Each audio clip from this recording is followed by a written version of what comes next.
NewsHour at 10. Debate number 1 on Times Now. Super Prime Time.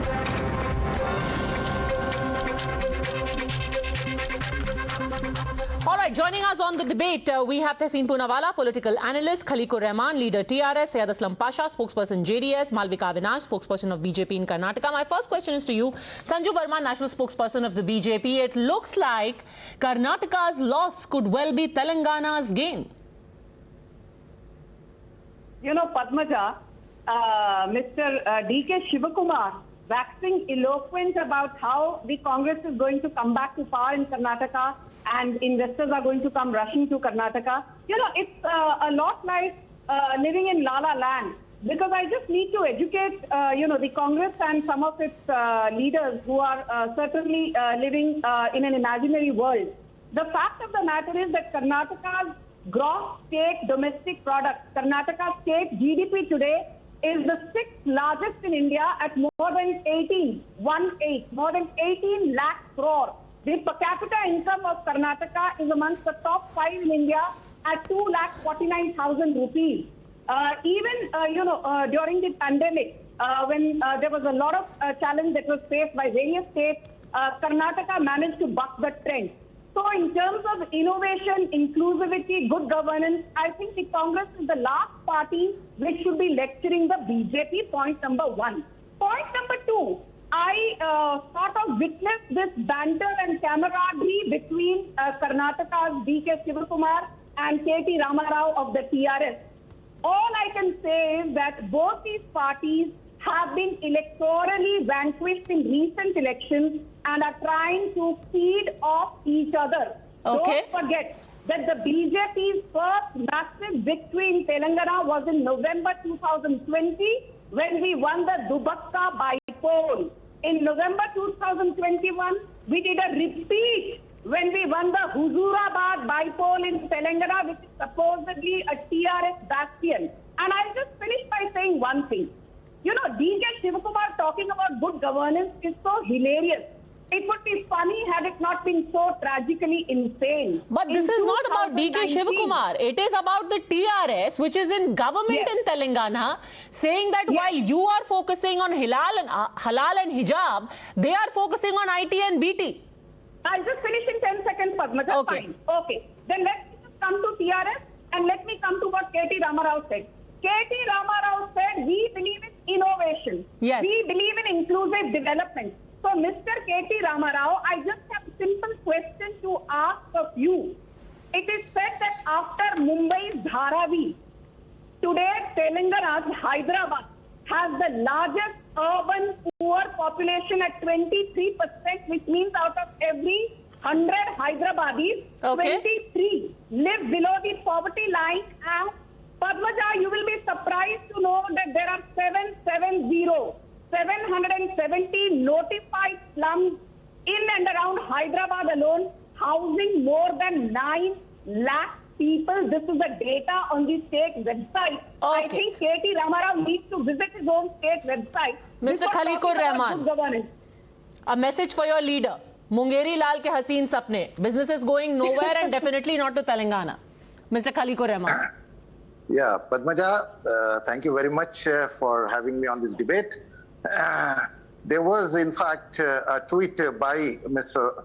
Ravish, wherein he has a complaint about the poor infrastructure, the poor roads condition of the Bangalore, to which our Honorable Minister replied, and inviting him to come to Hyderabad and to set up the business. And as for Hyderabad's concern, Hyderabad has become the favorable destination for the foreign investment and also from the investment within the country. So likewise, and for the last 6-7 months, the type of situation what you have been seeing, especially in Karnataka, it is very disturbing, not only for businessmen, but for even a common man. And like Kiran Majumdar has already, said in a tweet, and likewise, many other have raised their concerns with regard to the law and order situation within the state of Karnataka. So as far as Telangana is concerned, number 1, Telangana is a very peaceful state. Number 2, the law and order situation of Telangana, in fact,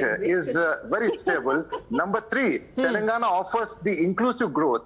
And there is communal harmony in Telangana. There is, every single situation which needs to be having the conducive atmosphere for the industry, that is all available in Telangana. So that is the reason. So I don't really see that there is anything wrong in inviting, somebody to come and you may talk about slums, Malvika Avinash, but the point is they have something that Karnataka seems to have in short supply these days: peace and communal harmony.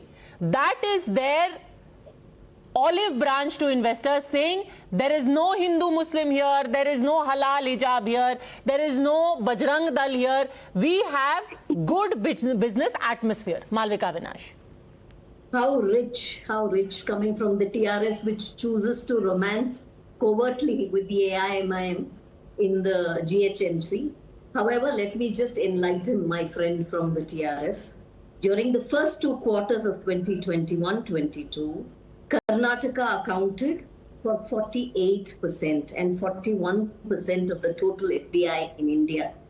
We rank #1 in the country when it comes to investments, and your rank is #8, sir. You have a lot of climbing to do and a lot of competing to do with not just Karnataka, but all of India. There are several other states ahead of you when it comes to investment. The TRS has been in power for the last 6 years. And a dynast like Mr. K.T. Rama Rao, whose only claim to be sitting on that chair today is his dynasty, his father being the founder. How strange is it that in a party the father is the founder president, continues to be the president, the son is the chairperson, and they run it like a family enterprise. And here they sit advising Karnataka on communal harmony. Perhaps the TRS also will care to explain to us what happened in Baisa, sir, both in 2020 and 2021. What happened, sir? Were there communal rights? Mr. Kahleeq Rehman. Although before Kahleeq Rehman answers, the dynast bit doesn't really fly right now, Malvika Avinash. I mean, I have only 2 words for you, S.R. Bommai. But anyway, Kahleeq Rehman answer. You talk of communal harmony. What happened in Baisa? He's not the Chief Minister of Karnataka by virtue of being somebody's son. He happens to be the son of a politician. It is not so with Telangana. It is a family enterprise there. Okay. Is not. You forget what happened in Baisa. You forget the communal riots over there, Mr. Kahleeq Rehman, and you pretend as if Karnataka is the only one which is having trouble. Mr. Kahleeq Rehman. When it comes to leveling the allegations, I think the prize should go to BJP. So my esteemed panelists from the BJP, I really... I have stated facts. No. Let me complete. Please go ahead. So yeah. So as for the this is what you should be doing, even with the investors, not trying to woo them on Twitter. You should be providing the kind of infrastructure, facilities, the environment that Bengaluru in particular and Karnataka at large, even the 2 years provide, and which we have built over the years. Let me tell you. Let me. Not doing it on Twitter. You're not letting me speak. You're not letting me speak. Okay, let him respond. Let him respond. Then I really must bring in Mr. Syed Aslam Pasha and Tehseen Poonawala. Let me speak. Let me speak. Go on. She's not letting.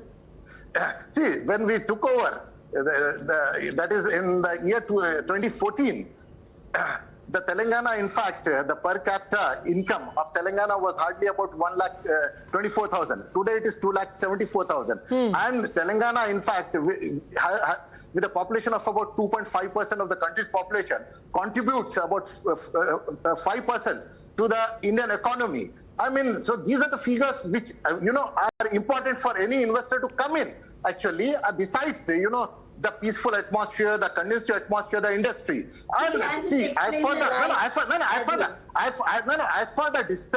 disturbing the communal harmony is concerned, it is started with the BJP, because BJP always wants to use the communal color, and BJP cannot see any peace anywhere. So that is the reason. So I think BJP has to talk about the development. BJP has to talk about the development. BJP never talks about BJP never talks about the development issue. When BJP came to Hyderabad for GHMC elections, they talk about changing the name of the city from Hyderabad to Bajrang.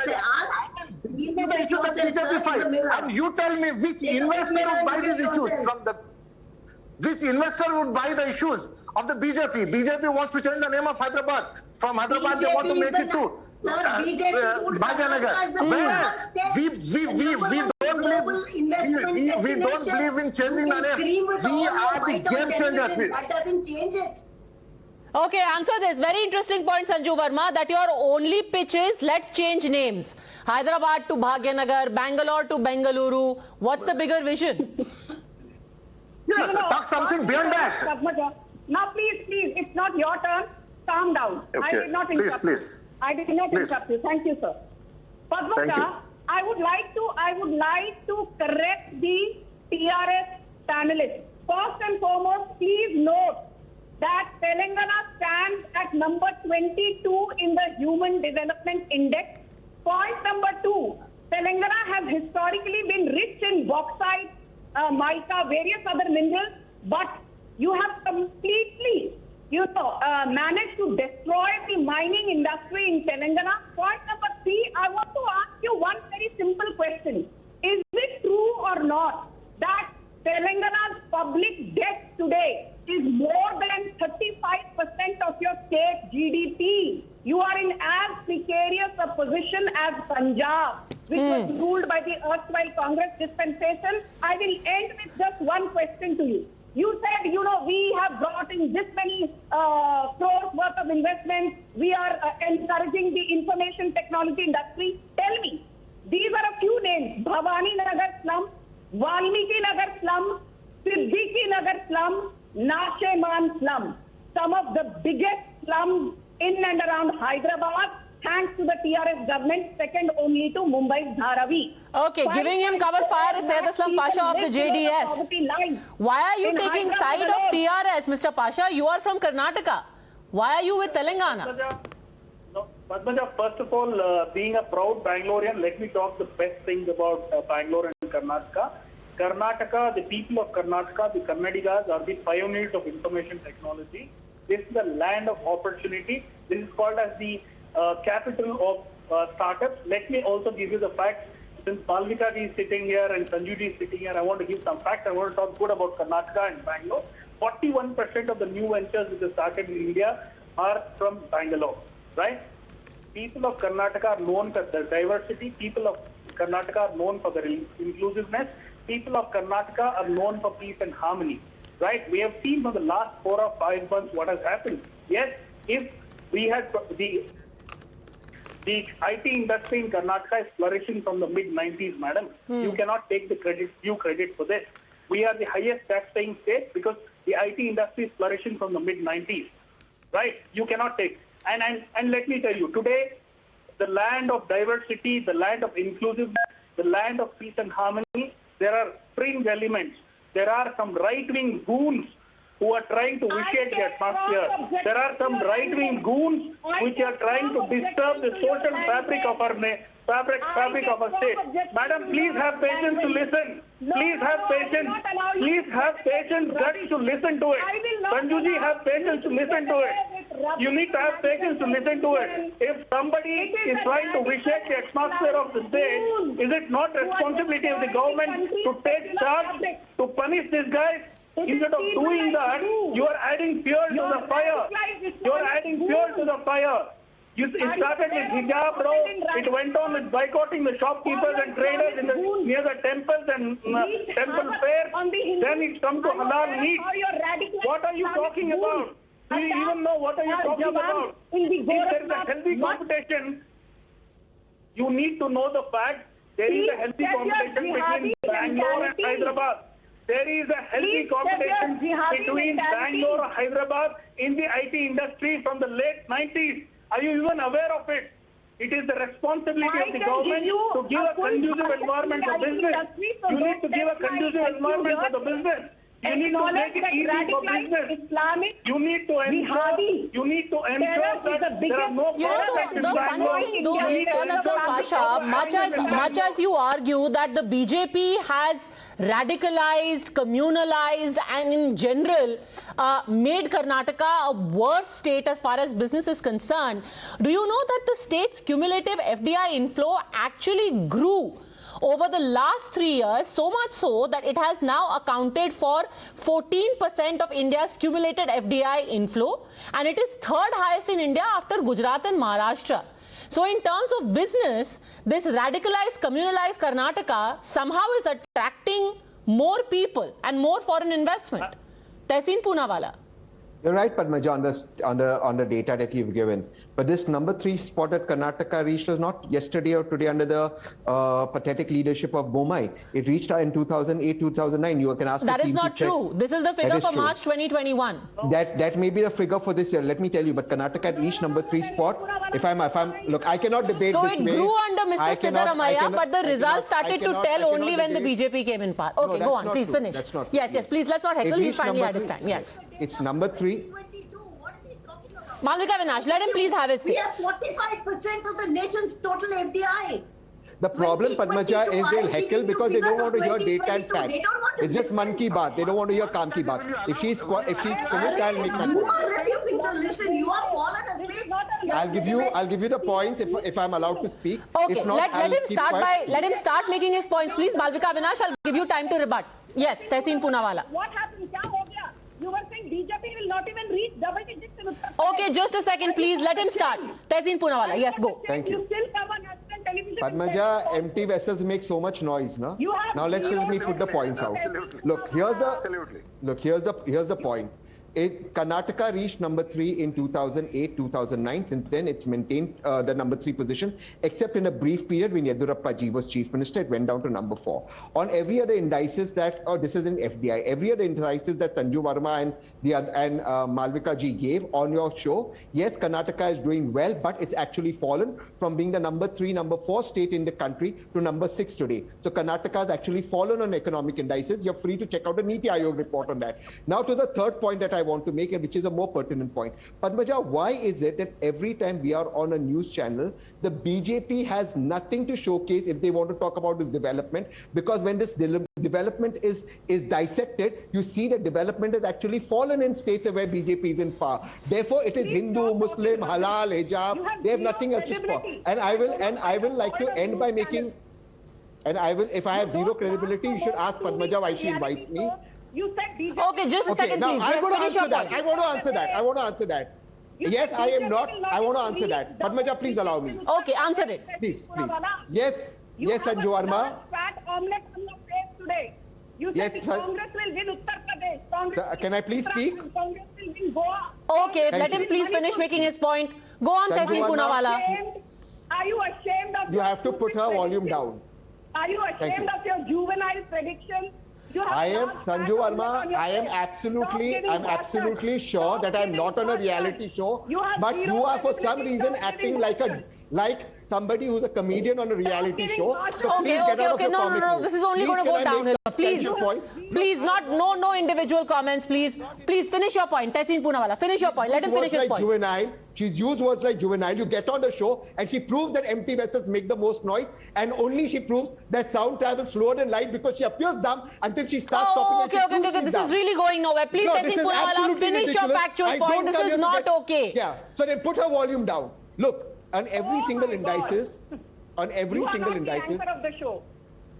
Yeah, so you talk to the anchor. On every single indice, yes, the fact of the matter is that on every single indice, Karnataka has fallen down. The fact of the matter is the investment that they're toying of FDI that's come in over the last 1 year, 3 of those big ticket FDIs that have come in, Boeing, Apple, and Toyota were signed during Siddaramaiah's time. Times Now has covered that. On the matter of fact, Toyota was in Karnataka in 2007, 2008. Kirloskar had started Toyota. It's now separation and Toyota has come in now even further. So please stop coming on national TV and lying about investment where you've had zero contribution. Okay. Zero.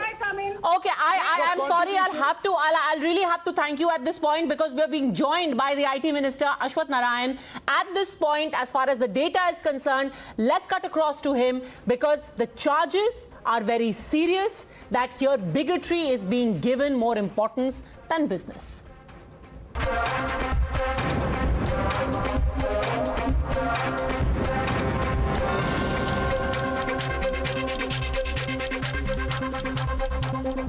All right. right, so is the current face-off over halal, hijab, other issues actually denting the image of Karnataka as an investment destination?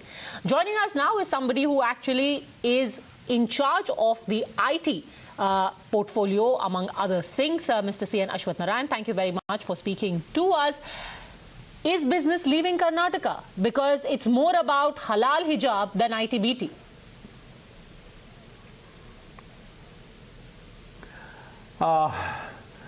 Padmaja, to be very frank with you, see, there's nothing new what we are trying to do here. With regard to the hijab, it is, in the year 1995 itself, the uniform was prescribed in the schools. It is not in the public space. Since the uniform was prescribed, it was made mandatory, and respective schools have been, adapting the same, and it has been continued. Unnecessarily now, more and more importance has been given to this issue. There's nothing new. This is very well, accepted norm in the state of Karnataka. There's no issue with regard to this. Many other states also, even Maharashtra had the same issue, Kerala had the same issue, and it has come out very clear. See, whatever land of the law of the land has been, been prescribed, the same thing has been adapted. And we are with the same lines. Nothing more we are trying to do here. In hijab, the Karnataka High Court may have ruled. All other issues are halal. Do you really think that halal, whether it should be there, whether people should be allowed to sell it, that is something that the IT capital of the country needs to be debating? See, we are not trying to debate. It's a social discussion. See, with regard to the social discussion, the people who is going to consume the meat, either they need to buy halal meat or something, jetka meat. It is left to the choice of the people. We can't force people to eat, halal meat. It's nothing like that. Halal has been accepted, very well accepted among the Muslim community. Why should the same be accepted by others? It is left to the choice of the people. We are not prescribing it from the government. Who should eat what meat? We are not mentioning that. We are not talking about that. It is a social discussion in a democracy. People have got the right to, talk about it, and it is their choice to select and use what they want. But in a democracy, in Chikmagalur, in Shimoga, you cannot have people forcing Muslim vendors to shut down their shops, or saying that in front of jhatka shops there will be saffron flag, in front of halal shops there will be other flags. That is not how a democracy works. And the argument being made is, it's exactly this kind of image that Karnataka is getting now, of being regressive rather than progressive. No, definitely, time and again, Karnataka has got a fantastic culture. See, you can't see any other place that kind of tolerance, respect for diversity, for all languages, for all culture, and we respect, we allow each and every person. You can't see anywhere in the world, probably anywhere in the country. Karnataka, per se, we have got that, the utmost respect for each and every culture, and we have got nothing against. See, if offering, and the people, we'll ensure that the people, whoever wants to sell halal meat, very well, they'll be allowed without any discrimination, without any obstruction. Nothing will come in their way. They are free to open, they are free to do their business. So as a minister, would you advise all members of the VHP, of the Bajrang Dal, to just lay off and stop the harassment and violence that we have seen? People were beaten up. Muslim vendors were beaten up. No, I'll tell you very clearly, there will not be any question of, beating up any person or taking law into the hand, and there will not be any harassment. They will be free today, they will do their business, and nothing will come in their way. And we'll ensure that the peace of the land is been, given the topmost priority, and we'll allow people whoever wants to sell the halal meat, they're free to do that. And at the same time, somebody else to want to have jetka meat, they're allowed to take it. We'll encourage that. Now, earlier Kiran Majumdar-Shaw raised concerns about there would be exclusionary politics. And now, of course, Mr. KTR has said, while responding to one businessman, of course you've seen it, where he said that we have 3 I's: innovation, infrastructure and inclusive growth. I think that is key, where they say inclusive growth, obviously remarking on the kind of controversy that Karnataka has seen in the recent past? Is Karnataka not giving inclusive growth? Definitely, KTR time and again is into publicity stunts. He keeps doing that very often, and he doesn't even have the basic courtesy to respect his own neighboring state. He makes unwanted statement, pack up the bags, come to Hyderabad. Is it the way to do things? Is it the way to, make a statement? Basically, he doesn't have even a courtesy what kind of statement should be made. And he doesn't have the capacity to perform and show his government performance, not making this kind of statement. Nothing is going to make a difference. He has been making this kind of statement time and again, which is not appreciated. I think this is not the way forward. And if he has got capacity, if he has got the ability, let him attract. We are not coming in his way. We are not making a dirty statement like him. We will not make dirty statement like him. We will compete. We are not telling we are competing with our neighbor state. We are telling we are competing with the entire world. And we want to be the best place in the entire world. And time and again, Karnataka and Bengaluru, it is the topmost destination in the entire country. There is no other city like Bengaluru. There is no competition for Bengaluru. Bengaluru will always stay and remain as the most futuristic city and more progressive city and forward-looking city. But have any industrialists come to you worried that there is a lot of disharmony and this may impact their business? No, not at all. Not at all. You see, in Karnataka, whatever statements, criticism, if it is made by any person, we welcome it. We don't even, counter it. We don't never counter it. We call him for a tea. We talk to him. See, in Karnataka, most of our chief ministers, time and again, whenever there is a concern, whenever there is a suggestion, whenever there is a criticism done by any particular industrialist, they will be called and talk. They'll call them for the talk. They'll have a discussion. They'll respect their opinion, their suggestion.